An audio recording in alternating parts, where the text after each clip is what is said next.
po sa bawat isa sa atin at welcome sa ating quiet time. Para po sa ating pagbubulay-bulay, basahin natin mga awit 29:1. Purihin ninyo si Yahweh, mga nilikha sa kalangitan, kilalanin ang kanyang lakas at kanyang kalwalhatian. Kung kayo po ay aking tatanungin, mababanggit niyo po ba kung ano ang inyong kalakasan at ano ang inyong kahinaan? Maaring kilala natin ang ating mga sarili, subalit higit nating makilala ang ating Panginoon sa ating mga buhay. Bakit ko po nasabi na dapat natin kilalanin ang ating Panginoon sa ating mga buhay? Sapagkat napakasarap magpuri sa Diyos na lumikha sa atin. Ang sarap magpuri sa Diyos na siyang bumubuhay at ang ating buhay. Sa ganitong diwa ay pinupuri natin ang Diyos na manlilikha sapagkat siya ang Diyos na makapangyarihan, ang Diyos na dakila ang kalwalhatian. Sa araw-araw po ng ating kinakaharap sa ating buhay, na nagbibigay ng alalahanin, nagbibigay ng kalungkutan, pagdadalamhati, at iba't iba pang mga hamon sa ating buhay. Nakikilala po ba natin kung nasaan ang Diyos sa mga ganong pagkakataon? Naroon pa rin po ba ang ating pag-aalaala na ang Diyos ay kasama natin? Na tayo sa kabila na dumadaan sa mga pagsubok, ang Diyos ay humahakbang, kasama tayo. Tayo ay humahakbang, nakasama natin ang Diyos. Sa buhay ng tao ay marami ang pwedeng magpahina ng ating pananampalataya.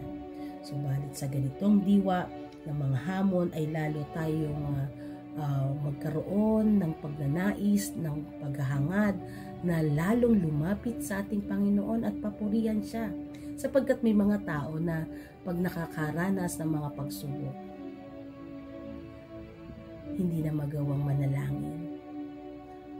Hindi na magawang lumapit sa Panginoon, hindi maitaas ang kamay sa pagpupuri sa Panginoon.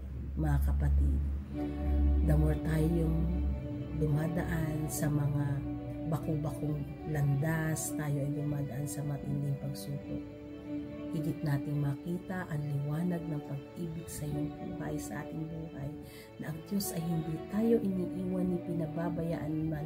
Ang Diyos ay hindi nagkukulang, kundi ang Diyos ay tapat upang tayo ay yakapin, tayo ay alalahanin, tayo ay samahan sa lahat ng ating hakbang. Kaya't narito na ang salitang kilalanin natin ang lakas, kilalanin natin ang kalwalhatian ng Diyos. Kilalanin natin ang lakas at kalwalhatian ng Diyos sa kabila ng mga kagalakan at kalungkutan. Kilalanin natin ang lakas at kalwalhatian ng Diyos sa kabila ng mga hamon at maging sa mga panatag na panahon. Na tayo sa panahon na tayo ay nag-aalinlangan, kilalanin pa rin natin ang Diyos sapagkat siya ang ating kapanatagan. Kaya bilang pagkilala sa lakas at kalwalhatian ng ating Panginoon, umawi tayo, magpuri tayo, sambahin natin ang Panginoon at mag-testify. Let us testify God's goodness. Let us testify God's greatness. Maging ang si Salmong David ay ipinapaalala sa atin ang kahalagahan ng pagluwalhati, pagkilala sa kamanghamanghang gawa ng ating Panginoon. Lagi nating alalahanin na ang Diyos ay dakila sa ating mga buhay. Umawit tayo at patuloy nating maranasan ang kapangyarihan at presensya ng ating Panginoon. Kaya sa bawat araw ng ating buhay, sa oras na ito, ikaw man po ay may alalahanin, tandaan mo na ang Diyos ay kasama mo, ang Diyos ay kasama natin, ang Diyos ay sumasa atin. Tayo manalangin.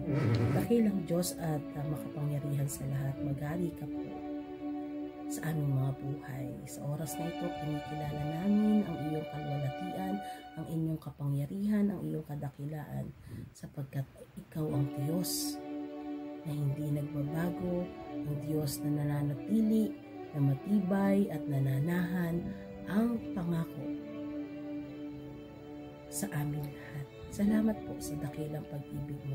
At sa mga oras na ito, sila na mga naghahangad ng katugunan sa kanilang mga panalangin, anumang panalangin ng kanilang puso ay dinggin niyo po, O Diyos, at mangyari ayon sa inyong kalooban, at patuloy na ang inyong mga anak, ang inyong mga lingkod, anumang sitwasyon ng buhay ay lagi namin kilalanin sa aming buhay na walang ibang Diyos na gumagawa ng kamangha-mangha at dakilang gawa sa aming mga buhay, kundi ang Diyos na buhay.